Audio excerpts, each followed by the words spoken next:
it's amazing because you've done so well with this procedure. And as you mentioned before, you didn't even think that you can get to that weight at this point in your life, right? Right, absolutely. So I guess what I'm trying to say is that a lot of people trying to lose weight, and a lot of times I have a question: why do I need a procedure? Why can I just lose weight on my own? The answer is yes, you can lose weight on your own, but obviously, if you tried many times and it didn't happen, most likely you're gonna have a hard time losing weight on your own. And this is just a tool that obviously helps you lose weight. Doesn't mean that you are not participating in this process. You have to be actively involved, you have to be motivated, and this is just an extra tool that helps you lose weight. And for some people, that extra help is all that they need to get where they were trying to go for so long.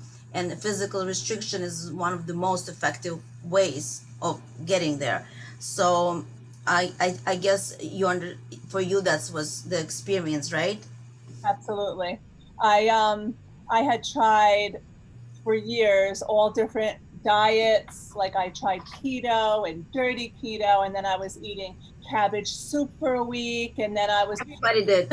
I did, I mean, I was doing like eating hot dogs and cottage cheese diet. It was like every single thing. And then I asked my general doctor for an appetite suppressant, and that helped a little bit, but I still, even though I was exercising every day, I still did not lose weight.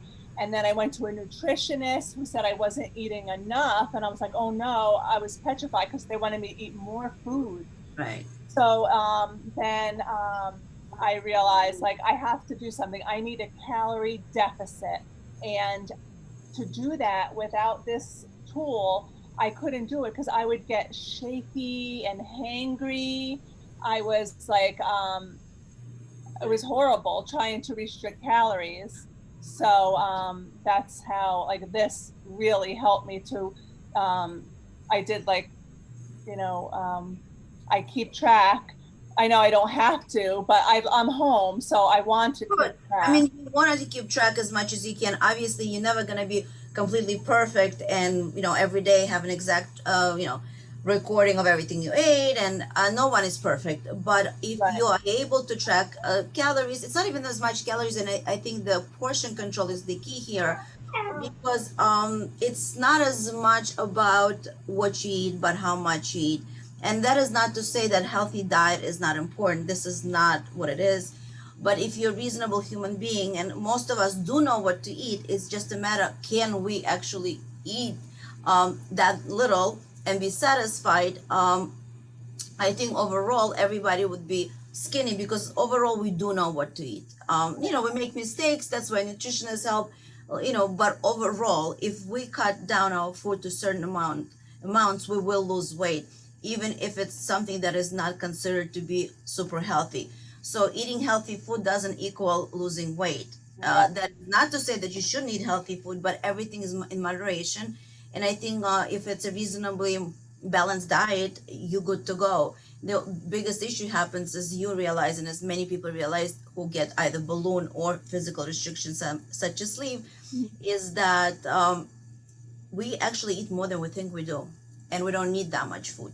But it's very hard to do without the physical restriction, and that's when you actually get the procedure. That's when it really hits you. Oh wow, I thought I wasn't eating anything, but guess what? I was. yeah, So I think that's where this realization comes, that we do eat more than we think. And nutritionalists are great, and there's so many really really good ones, and they can guide you which foods to eat that optimize your health. But at the end, you need a calorie deficit. I don't care what it is that you're eating. You yeah, can have this many, M&Ms or apple. At the end, it's going to be calorie, and if you're not in a deficit, you will not lose weight, right, period. So while nutritionist is definitely can be integral part of trying to lose weight and having new healthier lifestyle, it is not always helpful because we know what to eat, but we go to the fridge at night and still open that fridge and still eat, whether we know it or not. It's a lot of it is psychological, obviously, right, but so just knowing what to eat, no matter what, it's not really that helpful to a lot of people, and for some people it is. right, But a lot of people who struggle with weight over the years, they just kind of at that position where they know what to eat, they know what to do, and they can't do it. They get more discouraged because I've tried to exercise and I'm still not losing weight. And it's kind of self-fulfilling prophecy. They start eating even more. So I guess all of us, majority of people who struggle with the weight, experience that phenomena, right? Yeah. So I know that we advise you to weigh the food, and I think you've done that using food scale, right? Yes, I have. And Uh, I that didn't make a difference for you. it does make a difference. So what I did, I do 200 calories for breakfast, and it's and there's 3 ounces, no more than 3 ounces of protein. And I do 250 for lunch, no more than 3 ounces of protein. And then dinner, I have 300 calories, 4 ounces of protein. And I bumped up the dinner because I started going way below my goal. My goal was 155, and I was traveling down to 140. And I don't want to look too thin. No, absolutely, I want yeah. to look healthy. I mean, right now I'm 144, I and mean, you look fantastic. Yeah, absolutely, you look great. I yeah, mean, some so people choose to be skinnier, but I mean, you really do look fantastic. So you have to be comfortable with your weight, and yeah, if this is the weight you're comfortable with, here we go. yeah, That's an answer for you. You know. yeah. So I do have the food scale that I got at Walmart, and I actually, I cut the meat and I just put it on there to make sure, and it's amazing. Like what 4 ounces of meat for dinner? I had the 4 ounces. I was eating an 8 ounce pork chop and still grazing on tater tots, and I didn't realize like where all the mistakes were until you Right. have to really look at it. And now, like, we do get to go out to eat now, and I can eye it up from seeing on the food scale. I don't feel horrible about going out and having salmon if it looks huge. I always have a little container in my purse. I just pack it in, and I have it the next day as a meal because I know it's way too much food when you go out, you know. But Yeah, I mean, most of the portions are huge, and again, because we're so used to seeing these huge portions over time, we just not realizing how much we're eating. It's just your eye gets used to it, but but once you have a procedure and you actually use your food scale for quite a while, your eye gets used to the portion size. So even if it's not exactly right in a restaurant, it's okay, but you kind of know how it should look, right, approximately, and so you're not eating double of what you need to eat. But some of the portions are even triple, to be honest. In some right, restaurants, it's eight. You're lucky if you get 8 ounces. So sometimes you do like 12 ounces of right, meat, right. 12 ounces of chicken. Yeah, So it's almost like a triple of what you need to eat. And because we've been seeing this over years, we no longer realize that it's so big because it's kind of became customary to eat that much in the right, restaurant. right, So and we obviously no longer recognize that right. problem. But I also want to ask you about the actual procedure. What made you come to us to begin with, and how did you feel right after? How long did it took you to recover? Just like in a general, how did you feel after recovery? Just to have give an idea to people, to others who are afraid to do it, who are not sure whether they should do it. Just give them an idea of how it went for you emotionally and Yeah. physically, obviously. Well, I was considering either the balloon or and nothing else. I was considering the balloon, and then I was reading about when you take it out, how like I was afraid for me that I might spiral out of control with the food, knowing that I didn't have that feeling of fullness once the balloon was gone. And then when I looked it up for a balloon in my area within an hour. Dr. Batash came up, and then I saw the ESG, and I was like, "What is this?" And I was like, "Oh my gosh, this sounds like something that."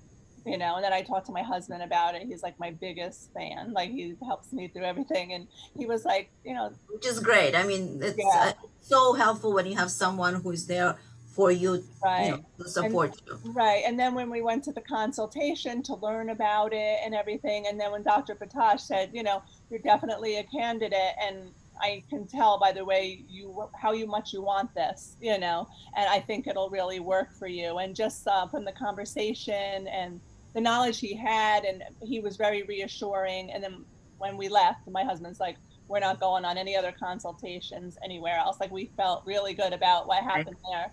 So, I mean, of course, nerves get you, you know. Absolutely. I mean, um, it is stressful yeah, experience, obviously. Yeah. yeah. Not that you don't have faith in the doctor, you know, anesthesia, like you're just like, oh, Yeah. and you're, it's elective. So you're doing this to yourself if something ever happened, you know, so it's, but I felt in very good hands with the anesthesiologist and Dr. Batash. And, you know, that day I got home and, of course, like, just like he said, I had, you know, the gas pain up in the chest and a little bit of a sore throat, but I had myself so worked up for something worse, and it wasn't.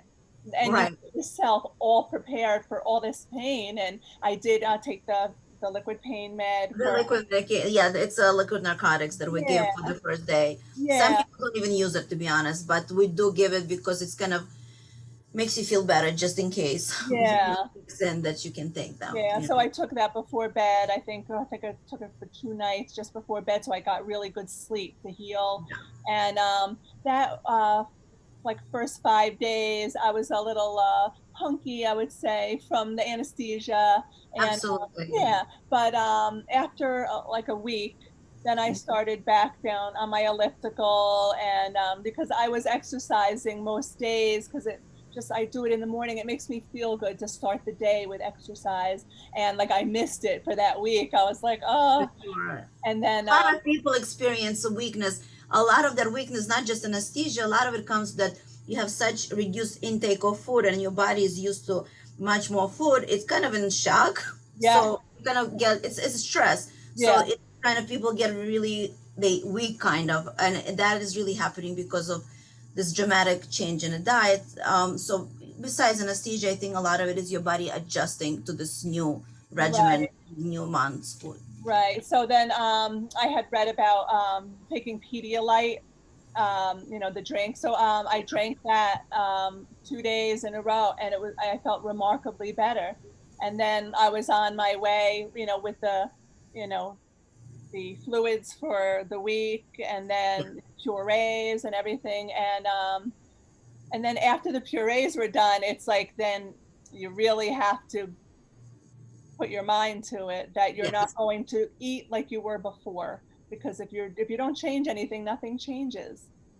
You see, and this is the key point right here, I think, is that moment when you are going to solid foods and when it becomes really just as much of your responsibility as responsibility of a doctor to perform technically, his responsibility is to perform procedure technically correct, that, the outcomes are good, but we don't do anything to your brain. We do something to your stomach. When I figure out what to do to the brain, I'll be a billionaire. So, you know, I wish I did, but it's not there yet, right? And a lot of it is obviously connection between the brain and the stomach. So even though procedure can be technically perfect, if person is not motivated or is just refusing to acknowledge the fact that no matter what, you need to put your mind to it and you need to want it and you need to be dedicated to this.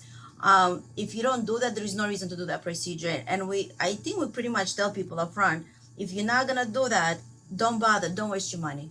Right. It's look, I can do the procedure technically, but it's our reputation. I don't need you to do the procedure and continue eating and not lose weight, and then I just kind of took your money and it's a waste of money. And I think that is where that's my we're trying to kind of reinforce it all the time, that please, you have to be a part of this process, and we will be here for you. You can call us, you Right. can, whenever you need us. Don't wait. You have an issue, call us. You have a question, call us. Right. So it's a long-term process, and we kind of become your friend for quite a while, because Right. anything that comes up, we want to be part of it in terms of guiding you. And if some people don't need us, that's awesome, but any questions should come to us, and we try to be there for the long term, to help people adjust to the new lifestyle. And we've seen people 4 years later doing amazing with this procedure, and it's wonderful to see. But again, if people who are not willing to commit to this, it's a waste of money, pretty much. As good as that procedure is, it's still something that will not work until you put your mind to it. So I mean, so impressed by you, what you did, and you one of those perfect patients, and it's yeah, it's great to get somebody like you, and you you did so wonderful, and it's just you kind of listened, and just from the sessions that we had, I think I think they were a little bit helpful, hopefully. Oh, But definitely. yeah, so little things that we don't notice sometimes, somebody from outside, it's just easier to notice little mistakes that we make. So just that little talk sometimes helps. It doesn't seem like it's important, but it does help. So we kind of encourage people to Right. speak to us as much as they can. So you did all that, and you're doing beautiful. And I mean, we're just truly so happy that you're doing so well. Thank you. And pretty much we're gonna get a gift card because you did win the contest. But a lot of for this contest, it wasn't just about a gift card. It's about kind of showing people what is possible if you put your mind to it, and you're an amazing example of what you can do. Even you didn't think you can do that if Right. you do it the right way. Yeah, I just didn't. I have autoimmune issues, and like I always thought, oh, it's I probably can't lose weight because of this or that, and then you try to make excuses because like why isn't anything working for me? And I just like wish I knew about this sooner because Right. I would have done it sooner, and because like I would always like on the weekend I would go to bed and I would be like, well, what diet am I starting on Monday? Monday was always another type of diet Yeah. I was going to try. And I have none of those thoughts now. And I don't restrict any food groups. Which I, is exactly what we want you not. oh It's my God. all food is good. The food is good. You should Yeah. like food, and enjoy food. Yeah. Yeah. I just like I find low carb bread, like the 647. It's only six Yeah, ninety. it's great. Yeah, I it's love that bread. I can have that. I don't take anything out of my diet. This is real life. I just watch the portions and I don't binge or worry about what I'm going to do next to feel better about myself because I would look in the mirror and not like what I would see. and And with, it's kind of a self-fulfilling prophecy. You don't like what you see, you get even more anxious, then you end up eating more, and it's yeah, just keeps on going. And then you start thinking about another diet, and then you overeat right before you go on that diet because just in case, and it yeah, just kind of non-ending cycle of that, yeah, which is actually, I think, emotionally is really straining for a lot of women and men, but I think for women especially. Interestingly, so men do amazing on this procedure. I guess we're more emotional than men. Men just get it done and they just lose the weight. But it's works really well for both. But I think for women, even more so than men, it's a lot of it is kind of gets really tiring emotionally to right, go through that ups and downs yeah, and thinking about food like we think about food most of the day. It's just yeah, kind of not an easy thing to have on your mind all the time. right, right. Yeah, All right. Well, I really want to thank you for sharing your experience with us because I think we're gonna post it, and I really hope that a lot of people will listen to this and it will encourage them or make them feel better or make them think about getting a procedure. Anyway, it can be helpful to for somebody to feel good about themselves, to not be afraid to do this. And I think that alone is something that is so great you can do for us by yeah. sharing your Oh, experience. And we're really, really grateful and really happy for you that you're doing so great. And thank you so much for being a part of this. okay, thank you so Thank much. you. Thank you. I'll see you soon. Okay, right, bye bye. Bye. Bye bye.